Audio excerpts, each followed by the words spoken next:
ये सब रात दिन अंतःकरण में जला रहे हैं, अशांत कर रहे हैं। ये देहात्म बुद्धि, ये स्वार्थ बुद्धि गुरु कृपा से नष्ट होती है। अगर हम गुरु वचनों पर दृढ़ विश्वास कर ले तो हमारी स्वार्थ बुद्धि परमार्थ बुद्धि बन जाए। जब तक स्वार्थ का त्याग नहीं होता तो परमार्थ का पता ही नहीं चलता।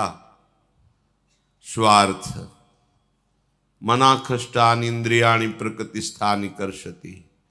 ये जो मन 5 ज्ञानेंद्रियों को लेकर विचरण करता रहता है विषयों में, भोगों में, संसार में, यही स्वार्थ दिखाई देता है। और यही सर्वात्मना न विसृजेत बहिरिंद्रियाणि, इंद्रियों को बहिर्मुख ना होने दे, अंतर्मुख करके अपने आराध्य देव के चिंतन में मन लग गया तो यही परमार्थ स्वरूप को प्रकाशित कर देता है। स्वार्थ सकल तजी, गुरु चरणन भजी, गुण नाम सुनि कथि, संतन सो संग करी, काल ब्याल मुख पर्यो, कफ पित्त बात भर्यो, भ्रम्यो कत अनन्य कहे की जिय लाज धरी। सेवक जी महाराज कह रहे हैं, इस अविद्यामयी स्वार्थ बुद्धि का त्याग कर दो। पश्चाताप अशांति के सिवा कुछ हाथ नहीं लगना। देख लो, इतना जीवन व्यतीत हो गया, यदि भजन नहीं हुआ तो क्या हाथ लगा? वही कामनाएं, वही वासनाएं। एक बार एक जन्म जितना बचा है प्रभु के चरणों में देना है। स्वार्थ सकल तजी, लोक परलोक का भी स्वार्थ त्याग दे। सकल तजी, ये प्रीति में अनीति है। स्वार्थ, ये जितने सकाम भाव से किए हुए साधन भी हैं, ये प्रीति में अनीति है। साधन सकल सकाम मति, सब स्वार्थ सकल सबे जो अनीति। ज्ञान ध्यान व्रत कर्म जिते सब, काहू में नहीं मोहि प्रतीति। रसिक अनन्य निशान बजायो, एक श्याम श्यामा पद प्रीति। श्री हरिवंश चरण निज सेवक, बिचले नहीं छाणी रस रीति। ये स्वार्थ हमारी प्रीति में अनीति है।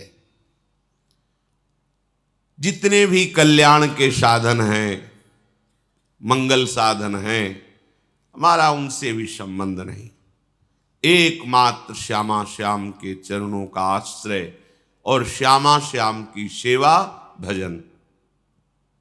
रसिक अनन्य निशान बजायो, एक श्याम श्यामा पद प्रीति। डंके की चोट से श्याम श्यामा के चरणों का आश्रय लेने वाला, श्याम श्यामा के नाम रूप लीला धाम की उपासना करने वाला उस महासुख को प्राप्त होता है जो किसी अन्य साधनों से है ही नहीं। ज्ञान ध्यान व्रत कर्म जिते सब, काहू में नहीं मोहि प्रतीति। विश्वास नहीं कि ये हमें श्यामा श्याम तक पहुंचा सके। ज्ञान धर्म व्रत कर्म आदि केवल श्यामा श्याम का आश्रय और श्यामा श्याम का सुमिरन, यही हमें उस दुर्लभ पद पर महासुख में पहुंचा सकता है। स्वार्थ सकल तजी, स्वार्थ का त्याग करना होगा। तुम्हारे स्वार्थ का निर्वाह स्वयं विश्वम्भर भगवान करेंगे, तुम्हें चिंता करने की जरूरत नहीं है। अज्ञान के कारण आप समर्पित नहीं हो पा रहे, इसलिए नाना प्रकार की चिंताएं कुचिंताएं आपको जला रही हैं। यदि आप भरोसे पे हो जाएं तो महामोद प्रकट हो जाए। ये अहंकार जनित चेष्टाएं ही हमें बांध रही हैं। नहीं, यही चेष्टाएं हमारा कुछ नहीं बिगाड़ सकती। यदि अहंकार प्रभु के चरणों में समर्पित हो जाए तो विषयान गृहणंतु मुंचन्तु वा। कैसे समर्पित होंगी? तो गुरु चरणन गहि, गुरु के चरणों का आश्रय ले लो। उस आश्रय से ही स्वाभाविक आपको यह ज्ञान हो जाएगा कि समर्पण कैसे होता है। तो गुरु चरणों का आश्रय कैसे ले? गुण नाम सुनि कथि, जो गुरुदेव ने नाम दिया है उसको खूब जप करो, खूब कीर्तन करो, खूब नाम सुनो, गाओ, उनकी लीला सुनो, लीला गाओ। गुण नाम, गुण लीला नाम, गुण नाम सुनी कथि। तो हमारी रुचि नहीं हो रही गुण में, नाम में। रोज सत्संग सुनो, संतन सो संग करी। बिल्कुल क्रम बाई क्रम श्री सेवक जी महाराज वर्णन करें। गुरु चरणों के आश्रय से ही अविद्या का नाश होता है, और गुरु उपदिष्ट नाम गुण लीला के कथन श्रवण से गुरु चरणों का आश्रय पुष्ट होता है। नाम गुण लीला में रुचि रोज सत्संग सुनने से होती है। और विचार करो, जिस शरीर में तुम स्वार्थ बुद्धि करके धर्म विरुद्ध आचरण करते हो, शरीर क्या है? कफ बात पित्त भरे हो, कुछ नहीं। पानी का बुलबुला एक क्षण में फूट जाता है, ऐसे एक क्षण में सब विध्वंस हो जाएगा, प्राणवायु रुक जाएगी, इस शरीर को छोड़ना पड़ेगा। बड़ा बढ़िया अवसर मिला है, चूको मत। गिरते पड़ते लड़खड़ाते अपने लक्ष्य की तरफ चलो।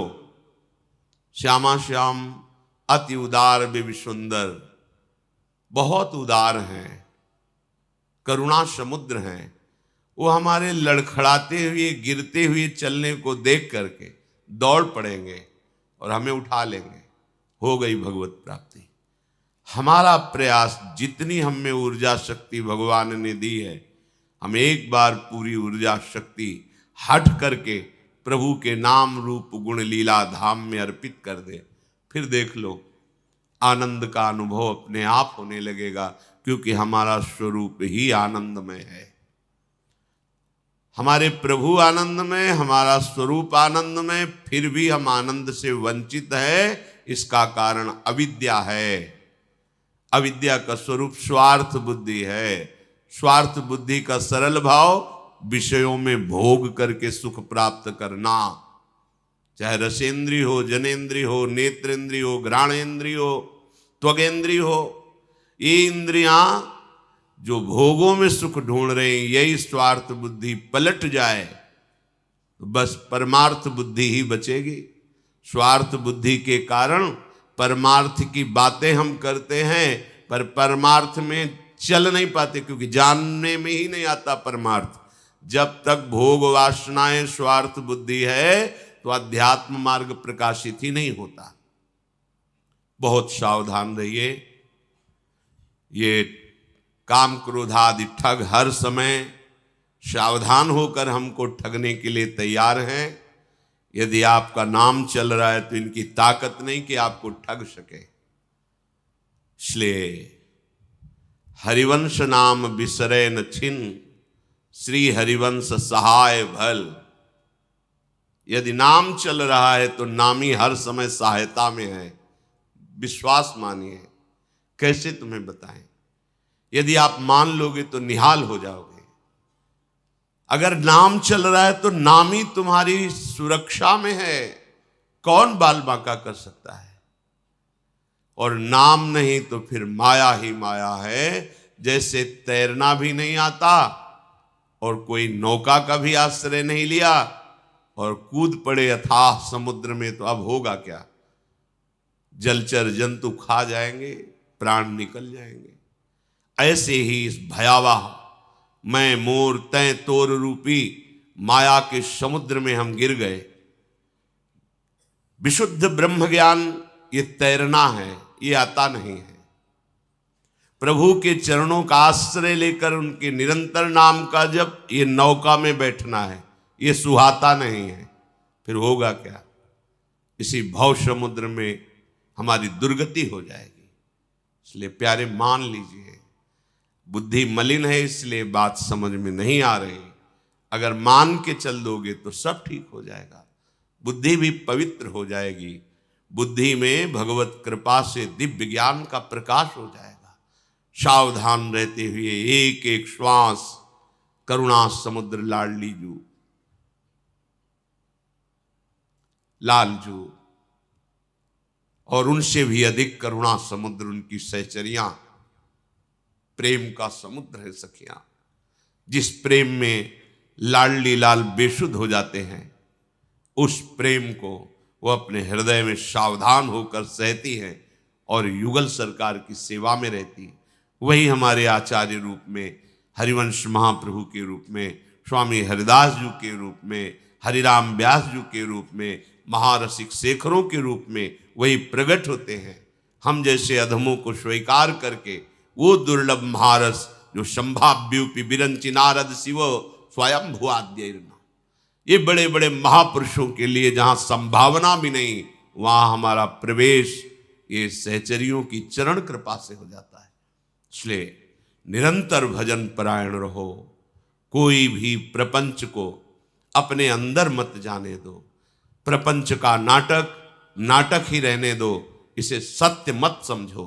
अगर सत्य समझोगे तो दुख शोक जन्म मृत्यु ये नाना प्रकार के द्वंद्व हमें पीस डालेंगे। मान लीजिए प्रभु का आश्रय, प्रभु का सुमिरन ही परम जीवन धन है। चलते हैं महाभागवत भगवान के परम कृपा पात्र पांडवजनों का पावन चरित्र श्रवण करते हैं।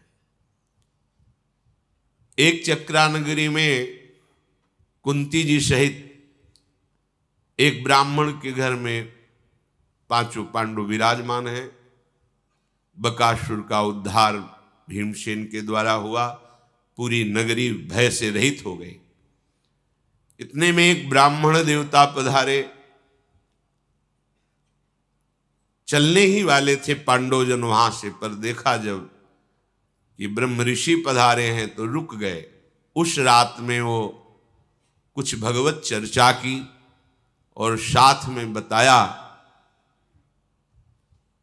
महाराज पांचाल नरेश द्रुपद ने याज उपयाज नामक पुरोहित का वर्ण करके ऐसी यज्ञ की जिससे महावीर धृष्टद्युम्न और द्रौपदी जी का प्रादुर्भाव हुआ।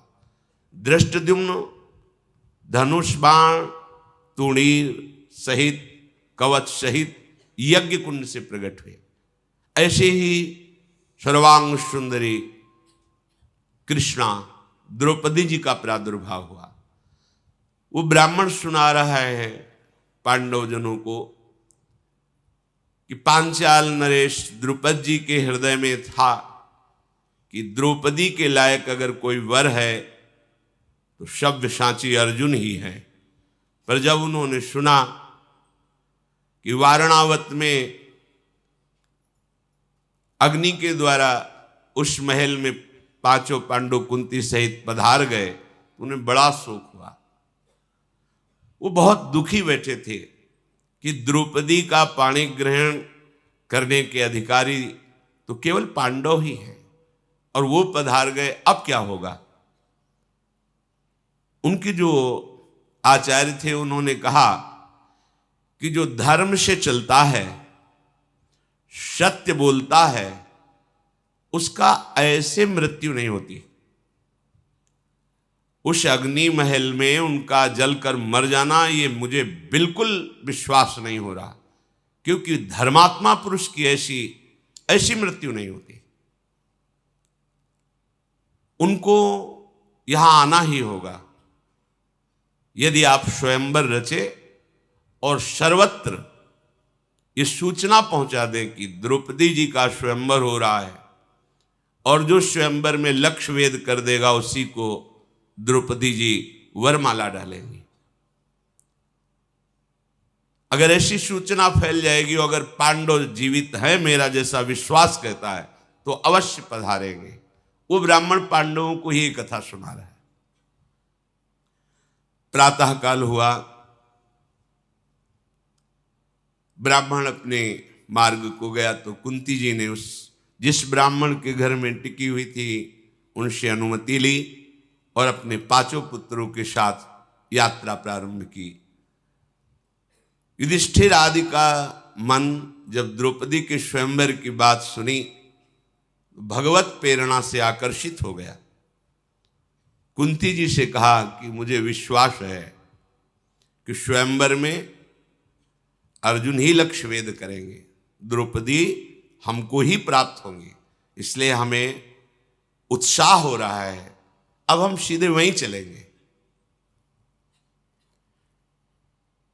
सत्यवादी युधिष्ठिर का वचन कभी विनोद में भी मिथ्या नहीं हुआ। पुत्रों का मन देखकर कुंती जी बोली, हां तुम्हारी राय है तो हम सुखपूर्वक पांचाल देश की यात्रा करते हैं। हमने भी कभी नहीं देखा कैसा है पांचाल देश, पर सुना है बड़ा रमणीय है, चलते हैं। युधिष्ठिर ने कहा, मां आप हमारे वचनों पर विचार भी किया करें, अगर ठीक समझे तो हां बोला करें, क्योंकि हमारे हृदय में जो बात आती है मैं आपसे, और आप अक्षरशः मान लेती हैं। कुंती ने कहा कि मुझे पूर्ण विश्वास है तुम्हारे हृदय में धर्म वास करता है। जिसके हृदय में धर्म वास करता है उसकी कोई भी सलाह, कोई भी बात दुखदाई या पाप युक्त नहीं होती है, इसलिए मैं हाँ कह देती हूं। धर्मात्मा पुरुष के वचनों पर विचार करने की आवश्यकता नहीं होती, बिना ही विचार करी शुभ जानी। इसलिए हम संत सदगुरुदेव के वचनों को यथावत जैसा बोले वैसा ही स्वीकार करते हैं, अपने मन का कोई भी विचार उस पर थोपते नहीं हैं। युधिष्ठिर जी, भीमसेन, अर्जुन जी, नकुल, सहदेव, कुंती जी के साथ जे ही वहां से आगे बढ़े कि भगवान व्यास देव जी प्रकट हो गए। पांडवों ने आगे बढ़कर के प्रणाम किया भगवान व्यास देव जी को। कुंती जी ने भी हाथ जोड़कर अभिवादन किया। भगवान व्यास देव जी ने कहा कि पहले कि मैं एक तुम्हें घटना सुनाता हूं। एक तपोवन में ऋषि परिवार रहता था, तो उनके माता पिता अंतर्ध्यान हो गए तो कन्या ही बची, और वो बहुत सुंदर रूपवती थी। उसने अपने पति को प्राप्त करने के लिए कि मेरा पति इस विश्व में कौन होगा ये मुझे पता नहीं, पर मैं कहाँ खोजूं, इसलिए देवाधिदेव भगवान शंकर की उसने आराधना की। भारी तपस्या के द्वारा भगवान शंकर को प्रसन्न कर लिया।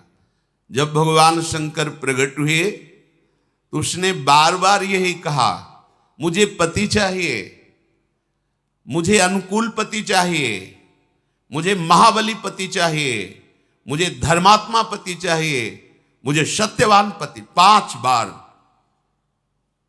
भगवान शंकर ने कहा, तथास्तु, ऐसा ही हो। तुमने 5 बार मांगा, इसलिए तुम्हें 5 पति प्राप्त होंगे, पर यह शरीर छोड़ करके तुम्हें जो नवीन शरीर मिलेगा उसमें 5 पति तुम्हें प्राप्त होंगे। तो हे कुंती और कुंती नंदन, वही देवी भगवान शंकर की जो आराधना करके 5 पतियों का वर प्राप्त किए, वही द्रुपद कन्या द्रौपदी के रूप में प्रकट हुई है। ये उत्तम बात तुम अपने मन में बैठा लो, इससे आगे प्रश्न नहीं आएगा। बस इतना कहकर भगवान व्यासदेव जी अंतर्धान हो गए। जिधर अंतर्धान हुए उस दिशा को प्रणाम करके पांडवजन आगे बढ़े। वो पांचाल देश की तरफ यात्रा कर ही रहे थे कि सोमाश्रयायण नामक एक तीर्थ आया जो गंगा के पावन तट पर है। अर्जुन हाथ में मशाल लिए हुए थे, रात्रि का समय था। जे ही आगे बढ़े तो वहां गंधर्वराज अंगारपर्ण, जिसे चित्ररथ कहते हैं, वो अपनी अप्सराओं के साथ विहार कर रहा था।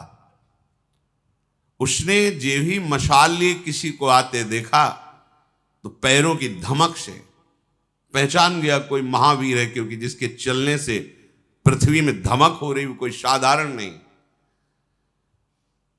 उसने आगे बढ़ते हुए पांडवों को रोक दिया और आवेश में आकर कहा कि तुम्हें पता नहीं, ये रात्रि का समय मनुष्यों के लिए शुभ नहीं होता। ये गंधर्व, पिशाच, यक्ष, राक्षस इसमें विचरण करते हैं, और मेरे जैसा महाबली मायावी यदि सामने हो, फिर मशाल लेकर कोई बिना डरे आ जाए, ऐसा कैसे हो सकता है? ये रात्रि हमारी होती है, तुम मनुष्यों की नहीं। तुम्हें नहीं चलना चाहिए था रात्रि में। अगर तुम लोभवश यात्रा कर रहे हो तो मूर्खो, हम तुम्हें दंड देंगे, ऐसा गंधर्व ने कहा। अंगारपर्ण गंगा जी के जल से बाहर निकला, स्वाभिमानी और मायावी था ही। उसने कहा, जहां मैं उपस्थित होता हूं वहां बिना सर नवाए कोई राक्षस, यक्ष, देवता या मनुष्य नहीं आता जैसे तुम आ रहे हो, इसलिए मैं तुम्हें दंड दूंगा।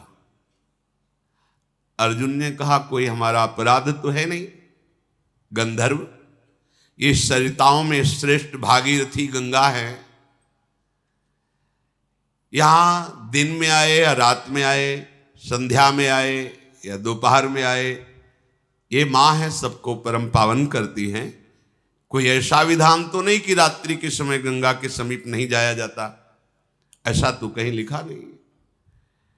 रात रात भर बैठकर गंगा किनारे भजन करते हैं संत जन। तुम ऐसे कैसे बोल रहे हो? गंगा, यमुना यदि इनके समीप बैठकर जैसे भजन है, साधन है, किया जाता है, तो हजारों गुना बढ़कर के उसका लाभ प्राप्त होता है। ये गंगा तो मूर्तिमान ब्रह्म स्वरूप है, परम पवित्र है। तुम ऐसा कैसे निर्देश कर सकते हो कि आप मनुष्य रात्रि में नहीं आ सकते?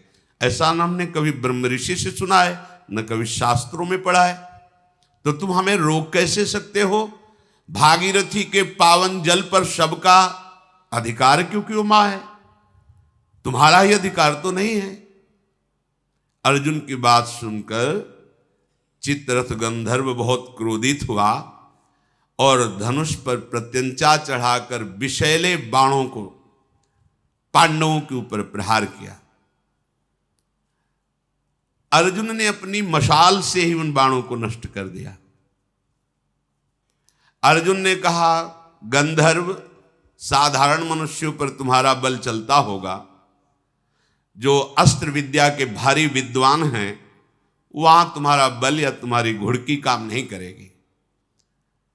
मैं जानता हूं कि मनुष्यों से बहुत गुना बढ़कर के गंधर्व शक्तिशाली होते हैं, इसलिए मैं तुमसे साधारण वार्ता नहीं कर रहा हूं।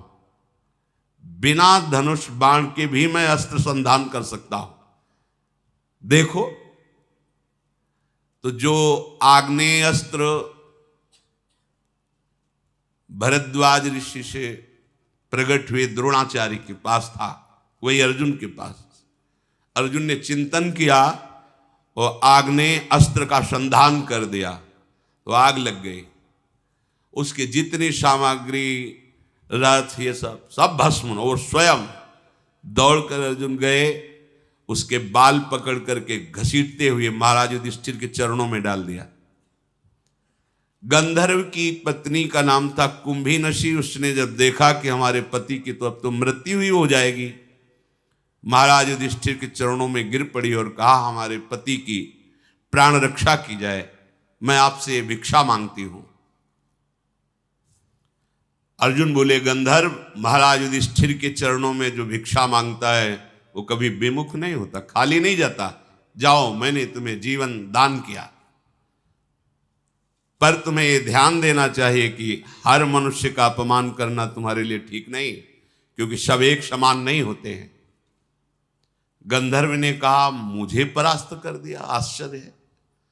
आज तक मैं कभी परास्त नहीं हुआ। मैं ऐसा जैसे परास्त हुआ तो मुझे ग्लानि है, मैं आज से अपना नाम छोड़ता हूं। मेरा नाम अंगारपर्ण है। अब मैं कभी अपना नाम लेकर के अपनी बात नहीं करूंगा। आज की पराजय मेरे जीवन की पराजय है,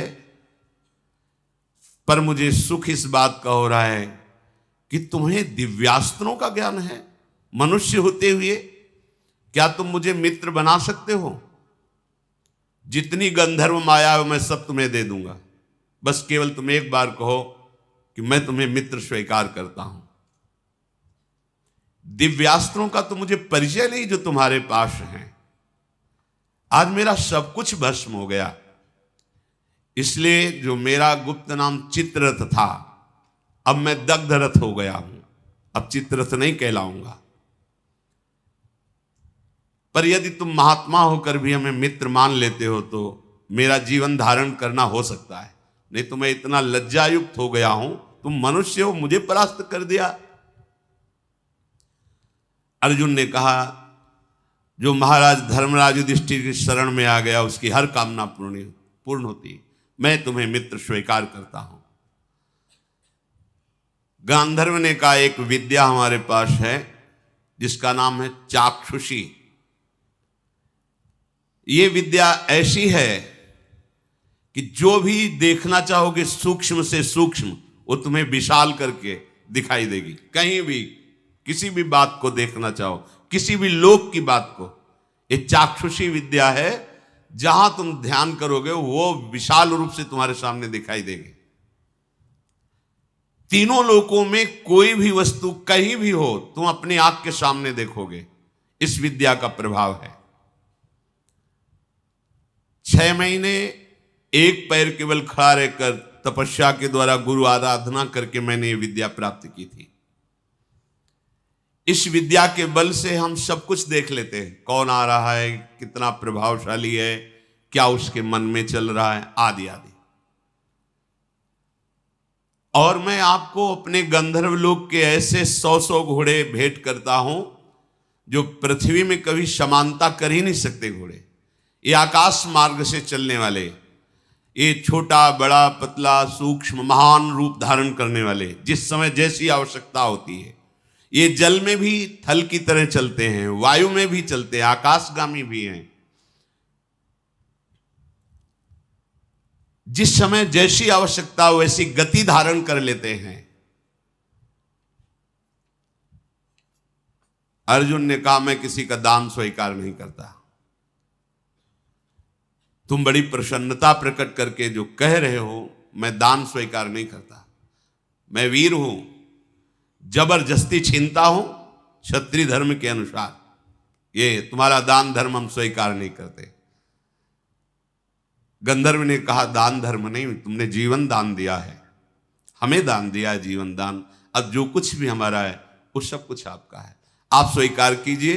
यदि आपको ऐसा लगता है कि ये दान है तो आपसे एक प्रार्थना है, जिस अस्त्र का संधान करके आपने मुझे तापित किया उस आग्नेय अस्त्र की मुझे शिक्षा दे दीजिए, बराबर हो जाएगा। हम पूरी गंधर्व विद्या, चाक्षुषी विद्या और ऐसे दिव्य घोड़े आपको दे रहे हैं, आप आग्नेय अस्त्र की शिक्षा मुझे दे दीजिए। अर्जुन ने कहा, तो ठीक है, ये सब अपने पास रखो, जब आवश्यकता होगी तब हम ले लेंगे। आग्नेयास्त्र की शिक्षा मैं तुम्हें देता हूं। गंधर्व बोला कि आपको एक बात मैं अपनी तरफ से बताऊं, मैं जानता था कि आप कौन हैं, पर आप मुझसे जीत नहीं सकते थे। मेरी कमी थी इसलिए जीत गए। अगर तुम्हारी कमी ना होती तो मैं तुम पर आक्रमण भी नहीं कर सकता था। तो अर्जुन ने कहा, मेरी कमी क्या थी? बोले, तुम तपस्वी वेश में और बिना गुरु के चल रहे हो, इसलिए मैंने आक्रमण कर दिया। तुम्हें पता होना चाहिए कि जिस वेश में तुम चल रहे हो, यक्ष राक्षसी गंधर्व पिशाची दानवी ये माया आक्रमण करती हैं, बैरागी तपस्वी। और यदि वो गुरु को आगे करके चलते हैं तो ये मायावी जन उनके ऊपर माया का प्रयोग ही नहीं कर सकते। और तुम्हारे सामने कोई गुरु नहीं है और तुम्हारा वेश तपस्वी का है, इसलिए तुम्हें ये दोष पाकर के हमने आक्रमण किया। हम लोगों का बल बहुत बड़ा चढ़ा होता है, पर जो गुरु के बल से होता है उसके ऊपर हमारा कोई बल काम नहीं करता है। इसीलिए सेवक जी ने कहा है, राधा वल्लभ भजत भज भली भली सब होए, जीते विनायक शुभ अशुभ विघ्न करे नहीं कोई, विघ्न करे नहीं कोई, डरे कलिकाल कष्ट भय, हरे सकल संताप हरसि हरिनाम जपत जय। जो राधा वल्लभ लाल का भजन करने वाले रसिक जन हैं, यदि उनके चरणों का आश्रय लेकर भजन करो तो कोई भी विघ्न तुम्हें छू ही नहीं सकता, परास्त नहीं कर सकता। विघ्न तभी परास्त कर सकता है जब आप अपने गुरुदेव को आगे नहीं किए होंगे। आगे का तात्पर्य उनके वचन के अनुसार नहीं होंगे, उनकी आज्ञा पर नहीं होंगे, तो फिर माया का आक्रमण, वो चाहे राक्षसी माया हो चाहे देवी माया हो, वो हमें चाहे शुभ विनायक हो या शुभ विनायक हो, वो हमें परास्त कर देगा। कैसे परास्त होता है उपासक? जब उसकी बुद्धि में भोग सुख की लालसा प्रबल हो जाए और भोग संयोग उपस्थित हो जाए तो जान लेना चाहिए कि ये माया का पूरा प्रवाह हमारे ऊपर हो गया है। भोग उपस्थित हो और तुम्हारी बुद्धि सावधान हो तो समझो कि तुम्हारे ऊपर गुरु कृपा है, माया परास्त नहीं कर सकती। अगर आपकी बुद्धि लालायित हो गई है, राजी हो गई, तो आपसे कोई त्रुटि हो रही है, नहीं तो बुद्धि लालायित हो ही नहीं सकती, राजी हो ही नहीं सकती। कोई त्रुटि है, कोई अभिमान है जिसका नाश होने के लिए ये माया प्रेरित कर रही है। कुंती कुमार, कोई भी कामाशक्त हम पर विजय नहीं प्राप्त कर सकता। यदि मेरी प्रार्थना मानो तो किसी गुरु को आगे करके चलो, तो जहां भी जाना चाहते हो, कोई भी निशाचरी पैशाची या भूत प्रेत, इसका आक्रमण तुम्हारे ऊपर स्वाभाविक नहीं होगा। शत्रुओं का संताप देने वाले वीर, हम लोगों का बल रात में बहुत अधिक बढ़ जाता है, इसलिए तुम्हें आगे चलने के पहले गुरु का वरण करना चाहिए। इस मनुष्य लोक में जो भी कल्याणकारी कार्य की सिद्धि प्राप्त करना चाहता है, उसे मन और इंद्रियों को अपने गुरुदेव के चरणों में समर्पित करना चाहिए। अर्थात मन और इंद्रियों को गुरुदेव की आज्ञा के अनुसार चलाना चाहिए। गंधर्वराज ने अर्जुन जी से कहा कि यदि कहीं किसी भी तपस्वी या भगवत आराधन करने वाले महापुरुष को किसी भी बल से तुम युक्त होकर के अपराध कर दोगे, अपमानित कर दोगे, तो तुम्हारी पराजय ही पराजय हो जाएगी। देखो, विश्वामित्र जी महान तपस्या से भी युक्त हैं और महाबली भी हैं, गाधितर हैं विश्वामित्र जी, पर उनको पता नहीं क्या सूझा कि महात्मा वशिष्ठ का अपराध कर दिया, इसलिए सर्वतोभावेन उनकी पराजय हुई। तो अर्जुन ने कहा, गंधर्व, मैं सुनना चाहता हूं, क्या अपराध किया विश्वामित्र जी ने परम ज्ञानी भगवान वशिष्ठ जी का? तो उनका वशिष्ठ जी महाराज ब्रह्मा जी के मन से प्रकट हुए हैं और उनकी पत्नी का नाम अरुंधति है। उन्होंने काम और क्रोध को सदा सदा के लिए जीत लिया है। वशिष्ठ जी ने, वो अपने मन और इंद्रियों को अधीन रखते हैं, इसलिए उनको वशिष्ठ कहा गया है। मन और इंद्रियाधीन, काम क्रोध विजयी हैं। विश्वामित्र भी भारी तपस्या से युक्त है, पर कहीं ना कहीं तप का एक अहम बना रहता है, वो वशिष्ठ जी में नहीं है। ये राजा होते हुए भी महान तपस्वी विश्वामित्र जी। विश्वामित्र जी एक बार अपनी सेना के सहित उस वन से निकल रहे थे जहां वशिष्ठ जी विराजमान थे। तो उनको पता चला कि यहां महात्मा वशिष्ठ विराजमान हैं। तो गाधी तनय विश्वामित्र जी वहां वशिष्ठ जी के समीप गए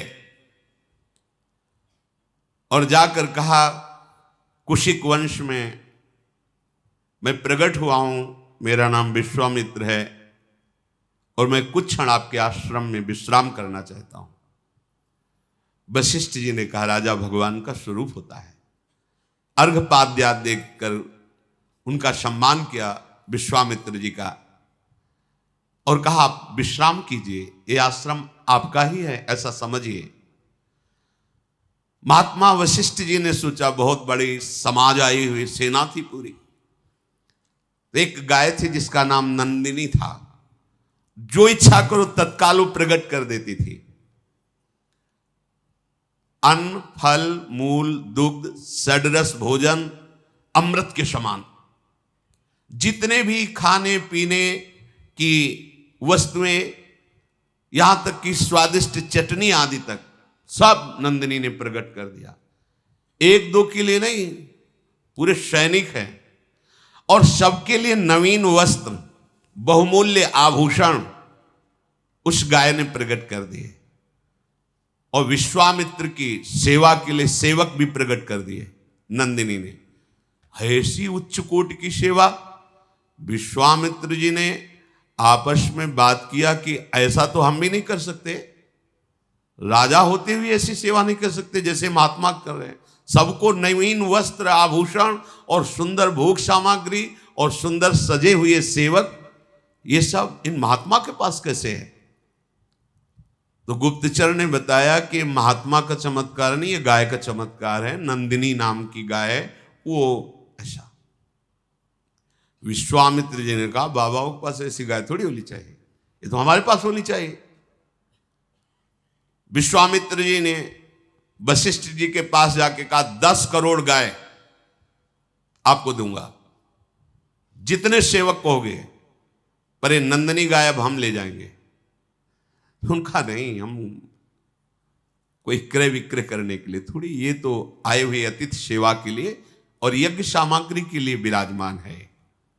विश्वामित्र बोले मैं क्षत्रिय धर्म से प्रेरित हूं, मुझे मांगना नहीं आता, तुम्हें प्रार्थना कर रहे हैं, मान लो। तुम तपस्वी ब्राह्मण हो, मैं तुम्हारा अपमान नहीं करना चाहता, सीधे गाय दे दो, यह है क्षत्रिय धर्म।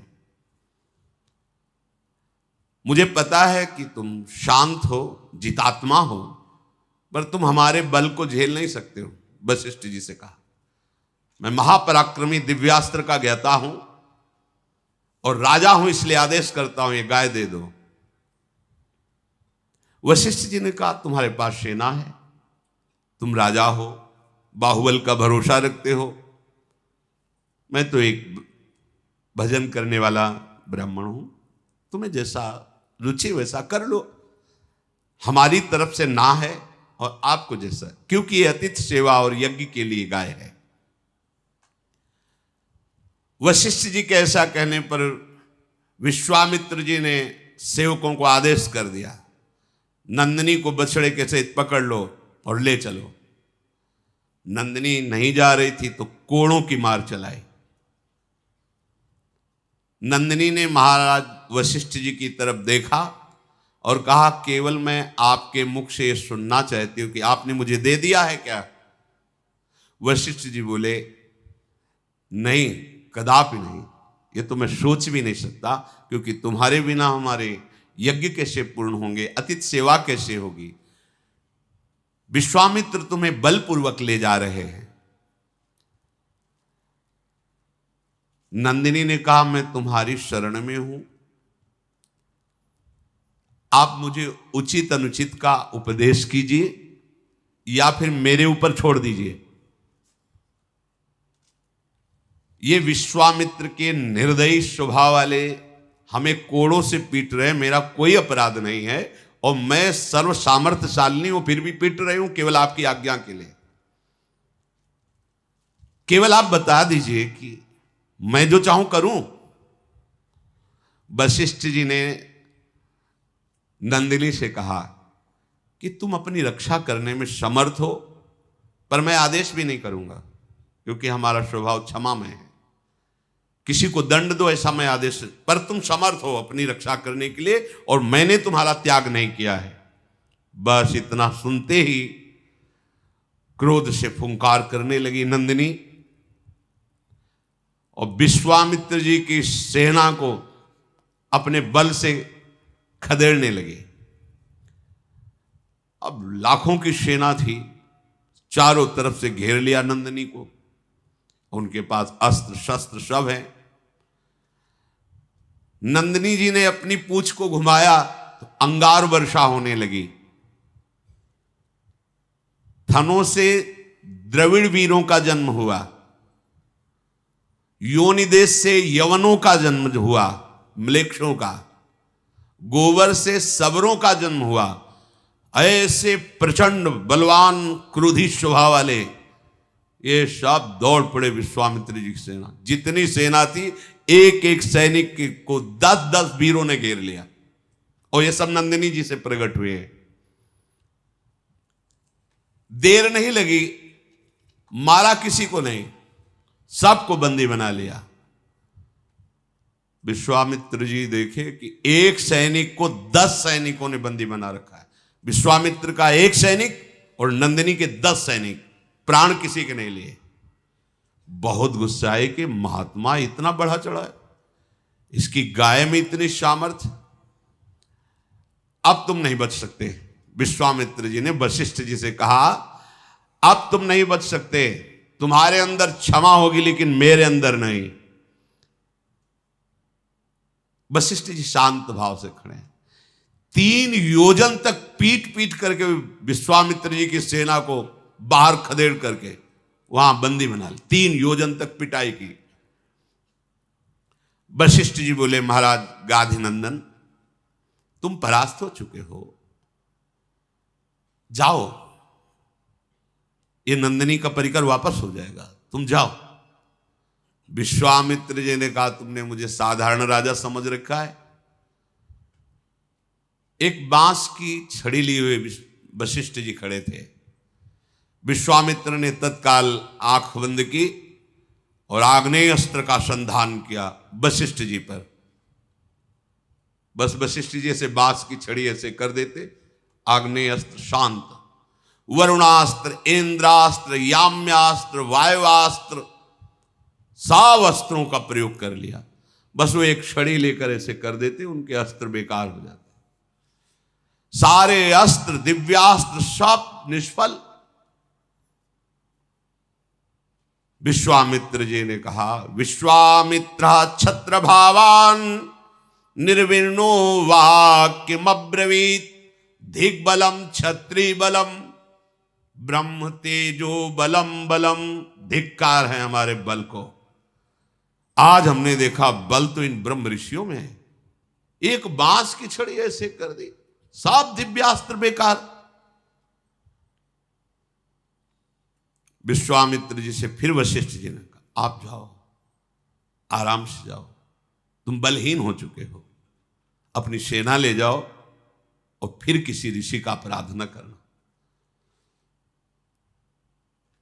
पर इनके मन को शांति नहीं। भारी तपस्या के द्वारा मैं दंड दूंगा ही वशिष्ठ को।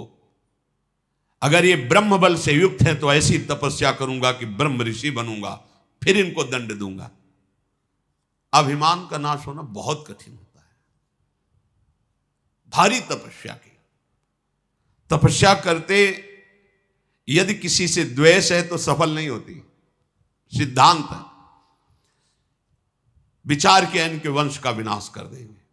ओ क्रोध बड़ा विचित्र होता है।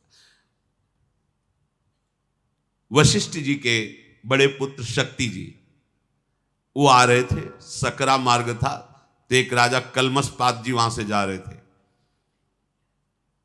शक्ति मुनि ने कहा कि मार्ग छोटा है, आप हट जाइए, क्योंकि जब ऋषि पधारते हैं तो राजा को भी मार्ग देना होता है।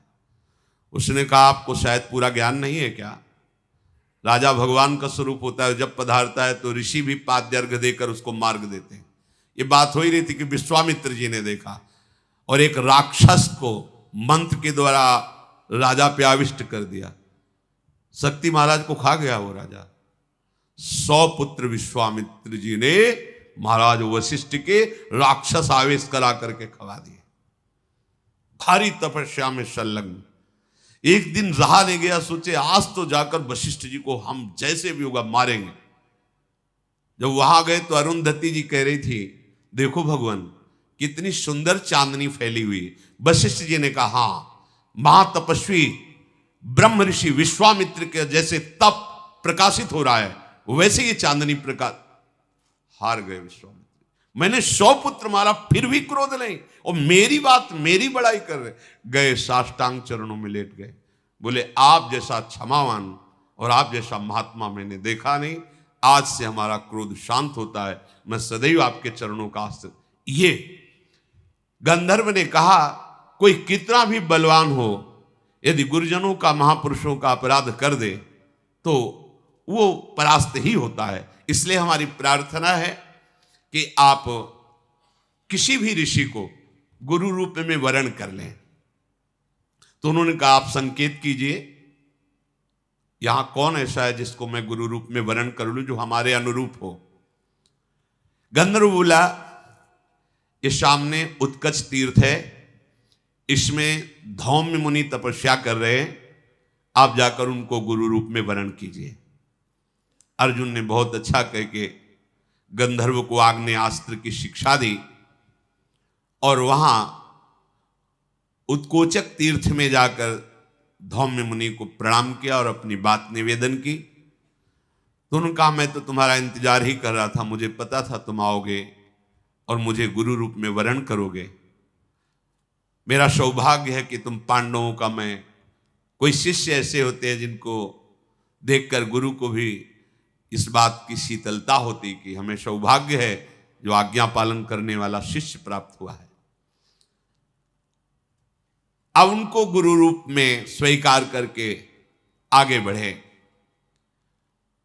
जैसे आगे चलते जाते तो मंत्रों के उच्चारण द्वारा जल छिड़कते जाते, कोई भी विघ्न, कोई भी बाधा पांडवों को स्पर्श न कर सके। नरश्रेष्ठ पांचों भाई पांडव द्रौपदी के लिए पांचाल देश में प्रवेश किया। अब वहां सोचा कि अगर मैं राज्य के अंदर प्रवेश करता हूं तो कहीं कोई जानकारी न कर ले कि इतने महाबली कौन हो सकते हैं। तो उस गांव में एक किनारे कुम्हार का घर था, गांव के बाहर। उसके पास गए और कहा, मुझे कुछ दिन के लिए यहां रख लीजिए।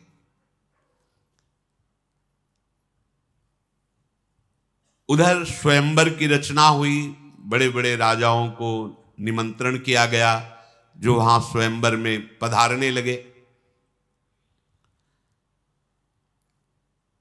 कुम्हार के घर में ब्राह्मण वेश, मृगचर्म आदि धारण किए हुए, उन्होंने पता लगवाया कि क्या ब्राह्मण वेशधारियों को भी स्वयंवर में प्रवेश दिया जाता है कि नहीं, क्योंकि क्षत्रिय राजकुमारों का स्वयंवर है।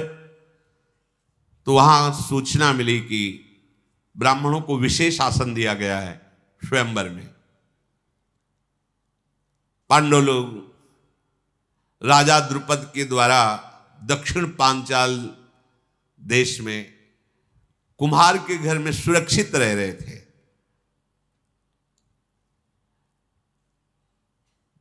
एक गुप्तचर को भेजा और कहा, स्वयंवर की क्या दशा है। उसने आके बताया कि ऐसा लक्ष्य भेद रखा गया है कि सिर्फ अर्जुन ही भेद सकते हैं, दूसरा नहीं। उनको पता नहीं कि पांडव ये हैं। महाराज द्रुपद की आंतरिक इच्छा थी कि द्रौपदी का वर केवल अर्जुन हो सकता है।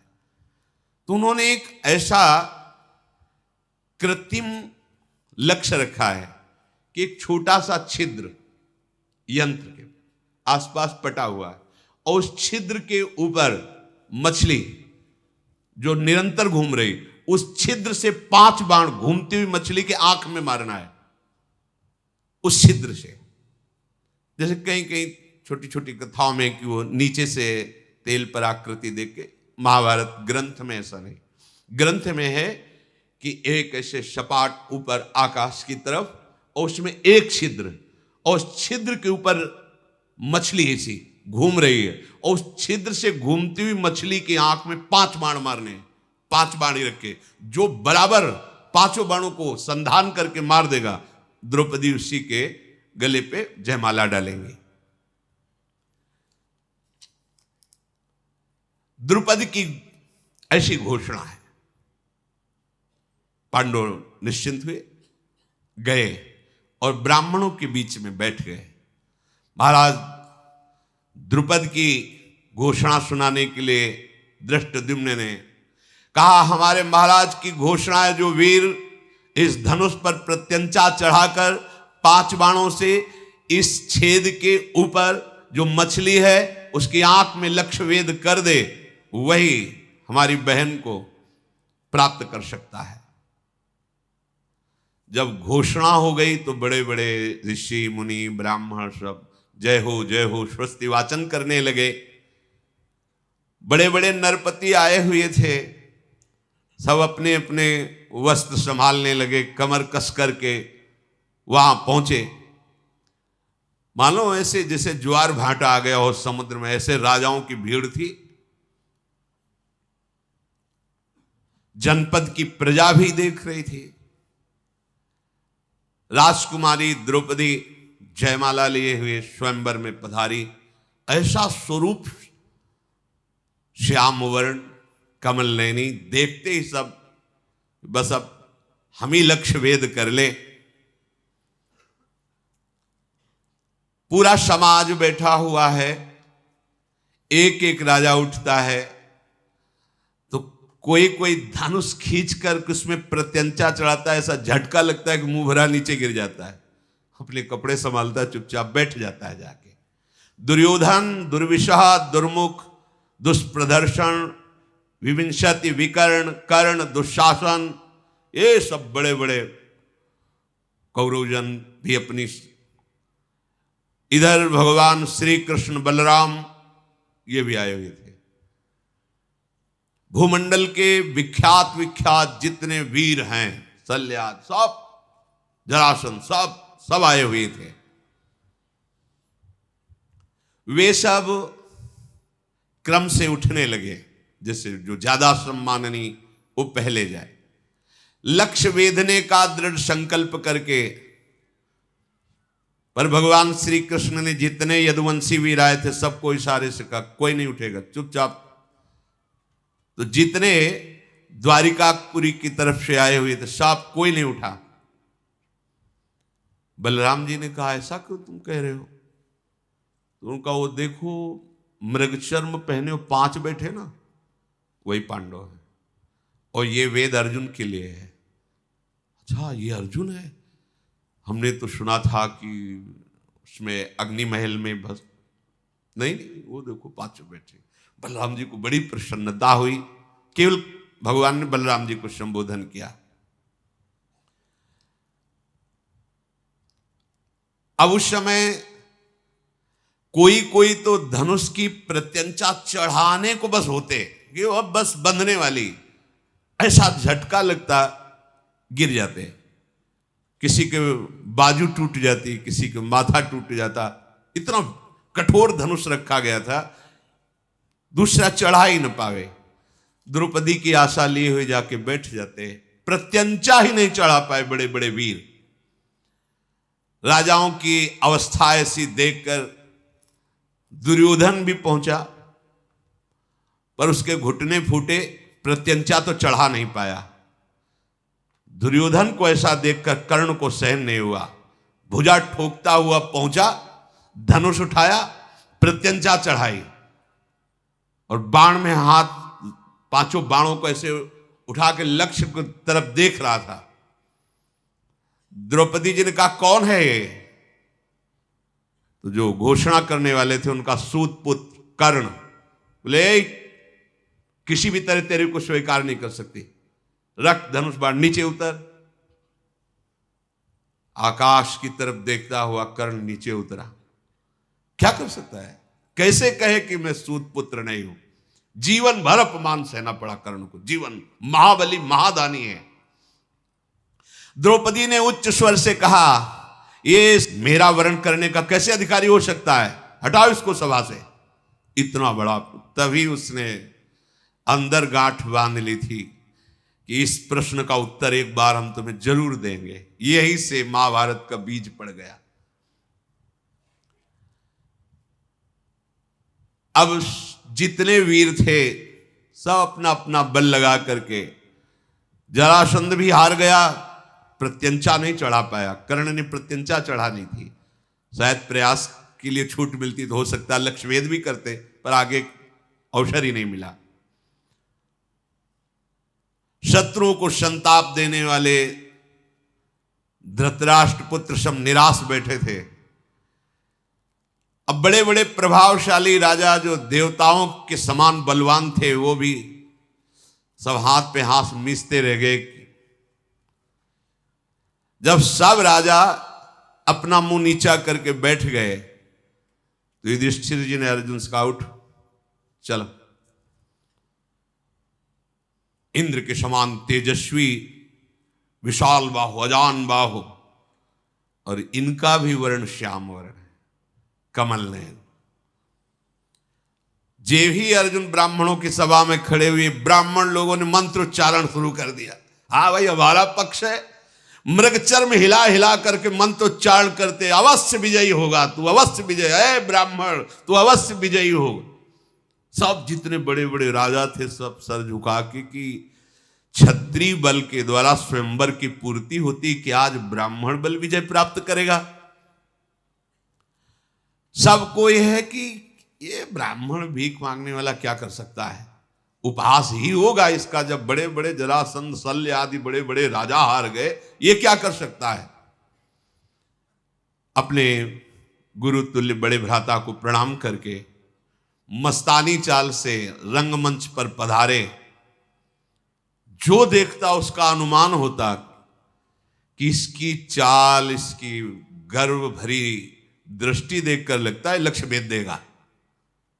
पर कुछ लोग बोले कि ब्राह्मण में इतनी सामर्थ्य कहां कि धनुर्विद्या की ऐसी सूक्ष्म कला को प्राप्त कर लिया हो। अर्जुन जी गए, धनुष की 4 परिक्रमा की, माथा झुकाकर, यह किसी ने नहीं किया था, जाके प्रणाम किया।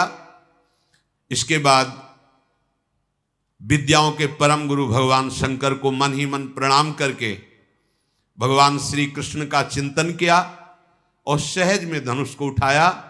खेल खेल में प्रत्यंचा चढ़ाई, बात की बात में 5 बाण संधान किए और लगातार वो घूम रही थी, 5 बाण लक्ष्य में वेद दिए। ब्राह्मण लोग उछल पड़े, अपना अपना कमंडल लेकर के मृगचर्म ले, विजय हो गई। बड़े बड़े जो राजा आए थे सब निराश, ऐसा कैसे हो सकता है, ऐसा कैसे हो सकता है। अब तो स्वस्ति वाचन प्रारंभ, जो ब्रह्म ऋषि थे, हरि ओम मां स्वस्तिला, जल छिड़क रहे अर्जुन के ऊपर। राजाओं ने कहा कुछ नहीं हुआ, लक्ष्य भेद करके द्रौपदी को नहीं ले जा सकता। हम बहादुर राजाओं के बीच से द्रौपदी को ब्राह्मण नहीं ले जा सकता। इस ब्राह्मण को जान से तो नहीं मारना चाहिए क्योंकि ब्राह्मण है, इसे बंदी बना लो और महाराज द्रुपद को जान से मार दो। और द्रौपदी का इतने राजा है तो अपहरण नहीं हो सकता, इसलिए इसको भी भस्म कर दो। क्षत्रिय राजा, अद्भुत कर्म करने वाले अर्जुन ने द्रौपदी की तरफ देखा और इशारा किया कि घबराना मत, शांत रहना। ये राजा द्रुपद अन्याय कर रहा है, ब्राह्मण को कन्या देगा। यहां हम क्षत्रियों का अपमान हो रहा है, तिनके की तरह हमारा उल्लंघन हो गया, मारो। सब घेर के इस राजा द्रुपद को। तब तो भयानक कर्म करने वाले भीमसेन युधिष्ठिर जी से कहा, भैया आप चुप रहने का अवसर नहीं है, अब हमारे रिश्तेदार हो गए महाराज द्रुपद और इनको किसी भी तरह की आंच नहीं आनी चाहिए। राजाओं को क्रोध में भरे देख करके उसी धनुष को अर्जुन ने संभाला और वही 5 बाण, और कहा इतना ही काफी इनकी दवा के लिए। ये वो 5 बाण ऐसे दिव्य थे, लक्ष्य भेद करके तुरंत आ जाते थे। जैसे मद की धारा बहाने वाला मदोन्मत्त गजराज हो, ऐसे भीमसेन उठे, अपना कमर में वस्त्र बांधा, कहा हमें किसी अस्त्र की जरूरत नहीं, अपने घूंसे के प्रहार से सब राजाओं के नशा ठीक कर देंगे। बड़े बड़े राजा अपने अपने धनुष उठा करके, द्रुपद महाराज भागे और अर्जुन की शरण में आके रक्षा कीजिए, जब तुम इतने वीर हो तो हमारी रक्षा कर सकते हो। असाधारण बुद्धि वाले अर्जुन ने कहा कि अचिंत्य कर्मा युधिष्ठिर की जो शरण में आ जाता है उसको कोई नहीं मार सकता, चाहे देवता ही क्यों ना हो। आप निश्चिंत रहिए, ना आपकी प्रजा के, ना आपके राजभवन के और ना आपकी राजपुत्री का कोई भी किसी भी तरह से अमंगल नहीं कर सकता। आप इतना समर्थ के बीच में खड़े हो कि इस समय त्रिभुवन का कोई भी देवता, दैत्य, दानव सब मिलकर प्रहार करें तो भी आपका बाल बांका नहीं हो सकता। ये सुनकर द्रुपद को शंका हो रही थी कि ब्राह्मण में इतनी सामर्थ्य नहीं हो सकती। इनकी भुजाओं में जो धनुष की प्रत्यंचा के रगड़ है, इनकी अस्त्र पकड़ने की जो मूठ कला है, तो धनुर्धर अर्जुन के समान है, पर वो कह नहीं पा रहे थे।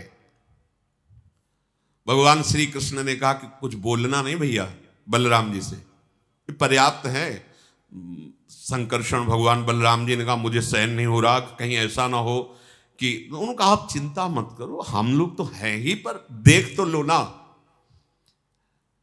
कमलदन के समान नेत्र वाले भैया, वो जो धनुष उठाए खड़े हैं वो अर्जुन है, और वो जो दुपट्टा बांध के खड़े हुए भीम है, और जो शांत बैठे महाराज युधिष्ठिर हैं वो नकुल सहदेव हैं। आप बिल्कुल चिंता मत कीजिए, ये पूर्ण बलशाली हैं, और मुझे पता है कि रणभूमि में कोई भी ऐसा राजा नहीं जो इनके सामने से भाग न पड़े। अब तो ब्राह्मणों ने अर्जुन के पास आके खड़े और कहा चिंता मत करना, इनके बाण हमारे कमंडल का जल। देखते और तो बल। अर्जुन ने ब्राह्मणों को प्रणाम किया और कहा बस तुम्हारा आशीर्वाद ही काफी है, तुम एक मंडली बनाकर खड़े रहिए जिससे कोई अस्त्र शस्त्र तुम्हें छू न जाए, तुम्हारे जल की जरूरत नहीं है, मैं अकेला ही काफी हूं पूरी सभा के लिए। महाबली अर्जुन स्वयंवर में लक्ष्यवेद को प्राप्त करके द्रौपदी को इशारा किया मेरे पीछे चलो। द्रौपदी जो आज्ञा करके अर्जुन के पीछे चले, भीमसेन आगे चल रहे। कर्ण कूद पड़ा दुर्योधन के साथ कि अभी इस ब्राह्मण को मजा चखाते हैं। निर्भय होकर, उसको पता था कि ब्राह्मण हमारे सामने से कैसे जीत कर ले जा सकते हैं। भीमसेन एक बड़ा ताड़ का वृक्ष था, उखाड़ा, उसके पत्ते उत्ते झाड़े, विशाल वृक्ष हाथ में लिया और आगे खड़े हो गए। राजाओं की मंडली टूट पड़ी भीमसेन और अर्जुन पर।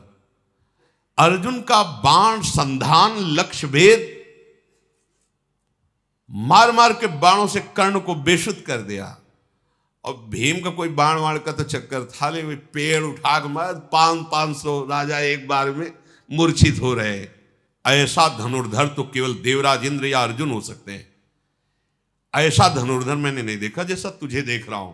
इसलिए मैं, तू ब्राह्मण है ना, इसलिए प्रणाम करता हूं और खुले मुख से तेरी प्रशंसा करता हूं कि दो ही विश्व में ऐसे धनुर्धर, या तो देवराज इंद्र और या सब्यसाची अर्जुन। उसको पता है अर्जुन लक्षागृह में मारे गए हैं और मैं तुमसे परास्त हो गया, अब मेरी सामर्थ्य नहीं, मैं तुम्हारे सामने खड़ा हूं। कर्ण ऐसा कह के वापस हुआ। जब कर्ण वापस हुआ तो वृक्ष की मार से पिटे हुए कौरव पक्ष भाग पड़े। माद्रीक जी के भाई का नाम था शल्य, बहुत बलवान थे। इन्होंने भीमसेन से कहा कि तू ब्राह्मण है इसलिए तुझे क्षमा करता हूं, वापस चला जा, ये पेड़ का प्रहार तेरा मेरे ऊपर कुछ काम नहीं करने वाला। शल्य ने जब भीम से, तो भीम ने कहा तुम दया मत करो, तुम्हें, हम ऐसे ब्राह्मण नहीं, तुम्हें जितनी सामर्थ्य हो तो तुम लगाकर हमसे युद्ध करो। जैसे दो महागजराज भिड़ गए हों ऐसे भीम और शल्य का युद्ध होने लगा। भीम ने आश्चर्यपूर्वक एक घटना घटी, शल्य को उठाया, पृथ्वी पर बड़ी जोर से पटक दिया। शल्य युद्ध का विचार ही छोड़ के भाग पड़े। ऐसा बल, और सबसे महाबल किसका प्राप्त हो रहा जानते हो? वो बैठे संकर्षण के पास भगवान श्री कृष्ण, कह तुम देखते जाओ, बल तो महाबल प्रभु है ना, उन्हीं का सब बल है। जितने वीर थे सब भाग पड़े और बोले ये ब्राह्मण कौन है, पता तो लगाओ भाई, ऐसा आज तक तो हमने कोई देखा ही नहीं। या तो भगवान परशुराम साक्षात आए हैं, या भेष बदल कर आचार्य द्रोण आए हैं, अन्यथा ऐसा कोई दूसरा है नहीं, क्योंकि अर्जुन तो मारे गए हैं। कर्ण कह रहा मुझे परास्त करके भगा, किसी को बुरा नहीं लग रहा क्योंकि लग रहा है सब ब्रह्म ऋषि है। कह रहे मुझे परास्त करके भगा दिया, बड़ा आश्चर्य इस ब्राह्मण में। शल्य ने कहा देवकी नंदन श्री कृष्ण और बलराम के सिवा मुझे कोई पटक नहीं सकता, और इस ब्राह्मण ने मुझे उठा के पटक दिया, बड़ा आश्चर्य है। बलवानों में श्रेष्ठ भीमसेन का अद्भुत कार्य देखकर भगवान श्री कृष्ण बहुत प्रसन्न हुए,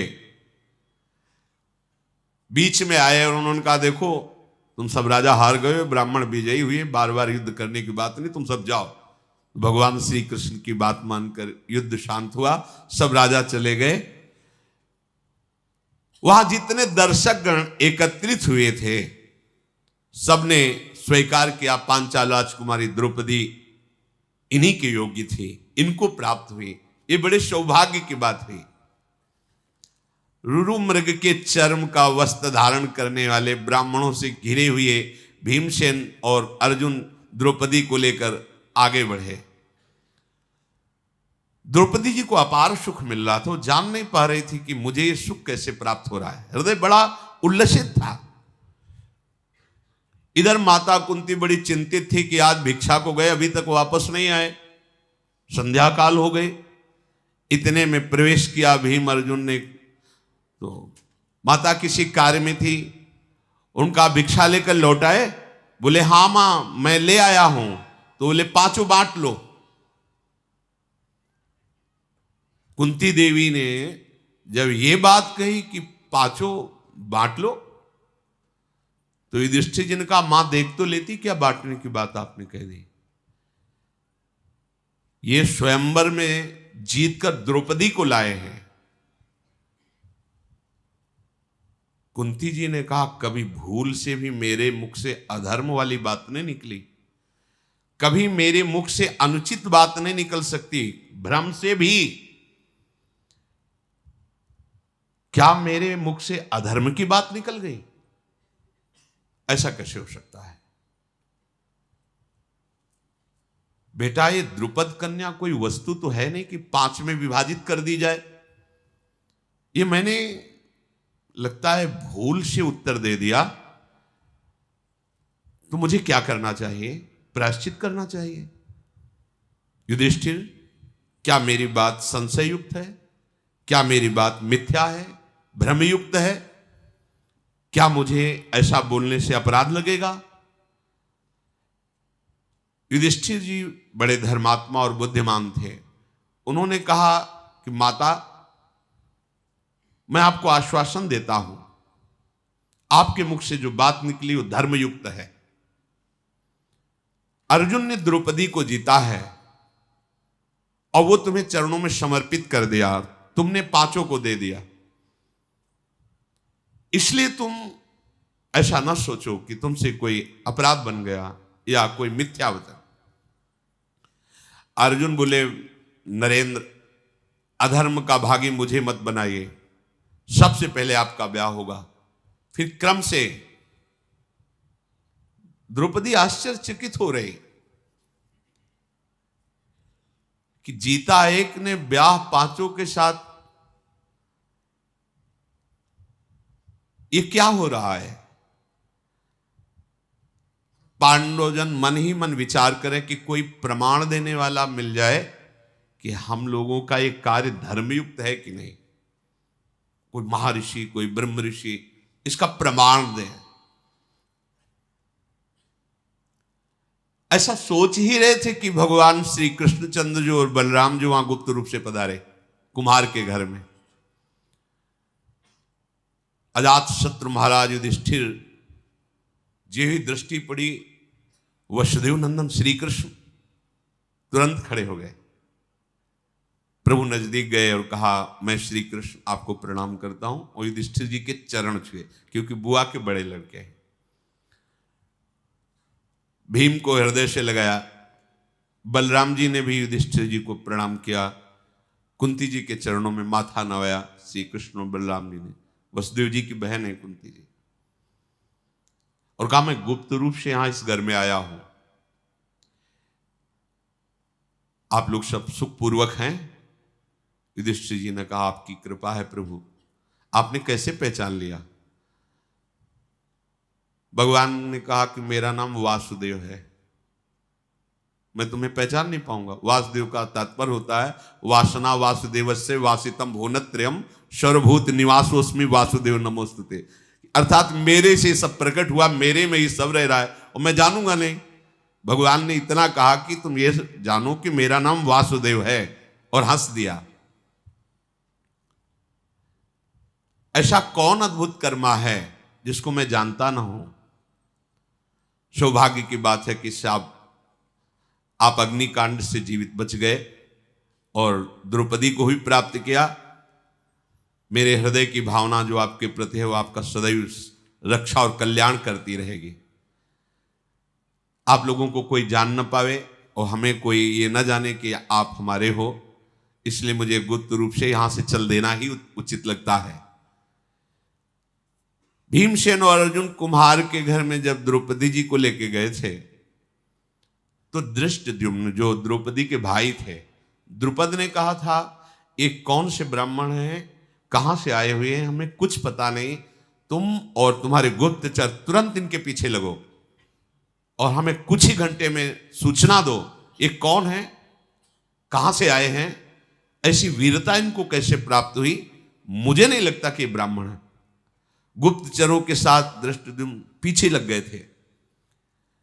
चारों तरफ उनके गुप्तचर कुम्हार के घर में आसपास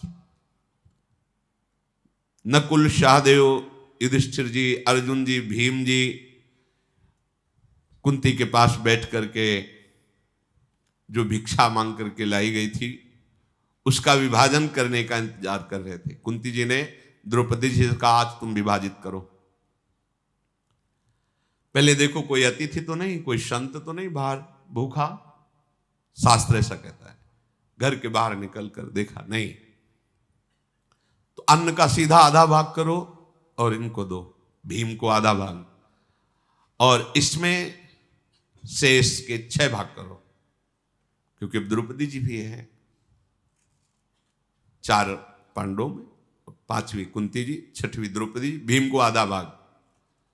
जब सब पा रहे थे उसके बाद द्रौपदी जी ने बचा हुआ जो शेष भाग था उसे पाया। फिर जब सब प्रसाद पा चुके बैठ करके बातें शुरू हुई, यही सुनने के लिए गुप्तचर और धृष्टद्युम्न उनके भाई वो अब वीर गाथाएं अपने पिता पांडु महाराज की और भी बातें, सब राजधर्म से युक्त बातें कर रहे थे।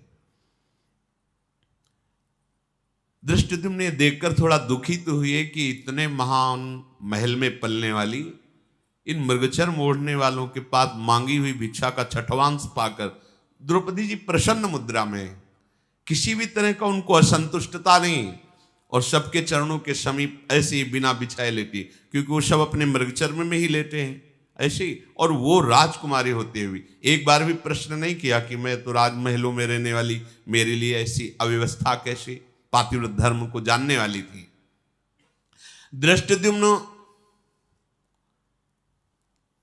तुरंत जाकर के द्रुपद को सूचना दी, महाराज हमारे गुप्तचरों द्वारा और हमारे द्वारा जो परीक्षण हुआ उस 100% वो ब्राह्मण नहीं है। उनकी वार्ता, उनकी चेष्टा, उनकी संगोष्ठी ये बताती है कि कोई महावीर हैं। द्रुपद राज ने तुरंत एक दूत को भेजा और कहा जाओ उनको कहो कि महल में तुम्हारा द्रौपदी के साथ स्वागत करने के लिए हम व्याकुल हैं, आप आइए और यहां प्रसाद पाइए, मेरी पुत्री कृष्णा को भी यहां लाइए। राजा द्रुपद के कहने पर तत्काल कुंती सहित 5 पांडव महल की तरफ चले।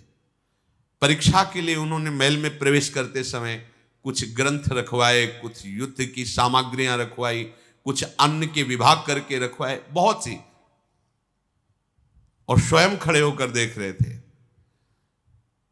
जब पांडवजन वहां से निकले तो दृष्टि पड़ी, भीम भयंकर गदा उठा के देखते, अर्जुन धनुष पर प्रत्यंचा चढ़ाते हैं, नकुल सहदेव तलवार को मुठ पकड़ के भाला लेकर, युधिष्ठिर देख किसी और तरफ नहीं देखा, सीधे गए, उच्च सिंहासनों को सजा के रखा था। जाके गर्व से बैठ गए क्रम के अनुसार। महाराज को निश्चित हो गया अगर ब्राह्मण होते तो संकोच होता इन सिंहासनों पर बैठने के लिए, बिल्कुल संकोच नहीं।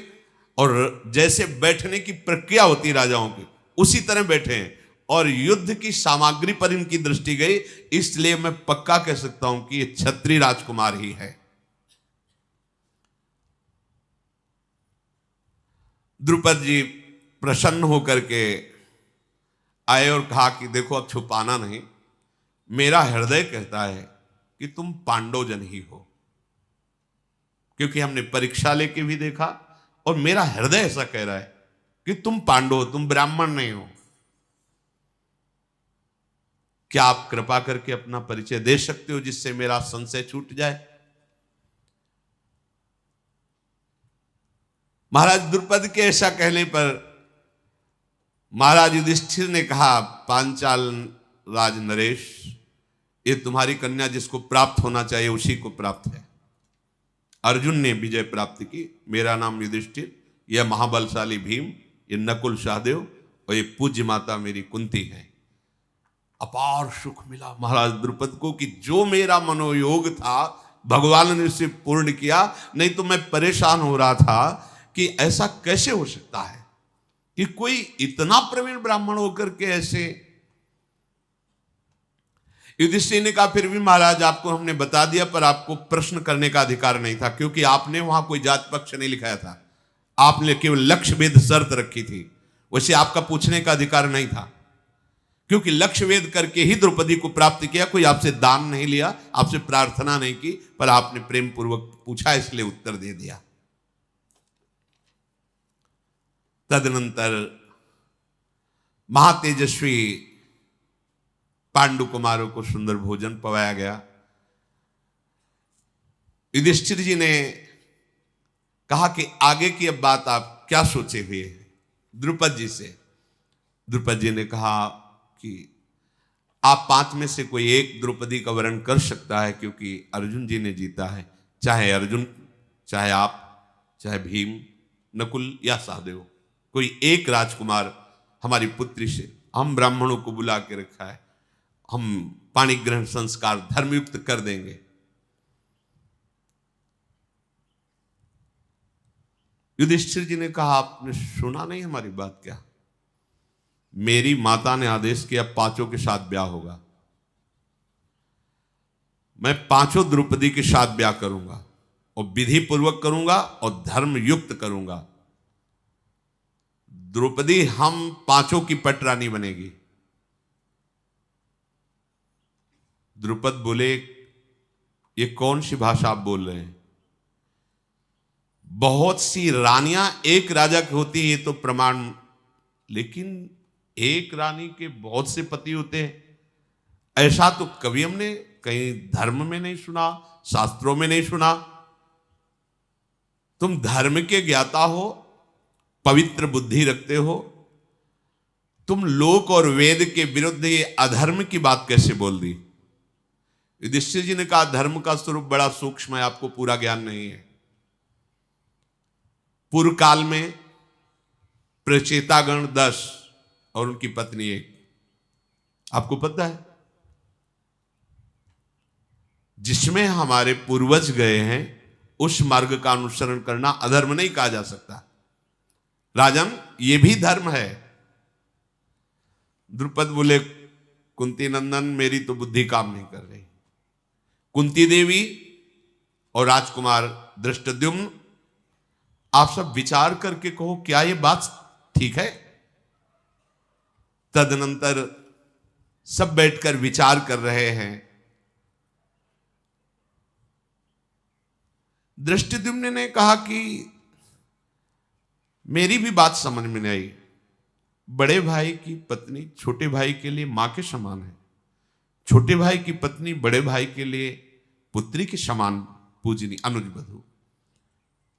फिर आप ऐसा कैसे कर सकते हैं? कैसे धर्म की रक्षा कर पाएंगे आप? मेरी समझ में तो बिल्कुल युक्ति संगत नहीं है। छोटे भाई की स्त्री के साथ बड़ा भाई कैसे समागम, बड़े भाई की जो पत्नी उसके साथ छोटा भाई कैसे समागम कर सकता है? मेरे लिए समझ में तो सूक्ष्म से सूक्ष्म बात ही अधर्म है।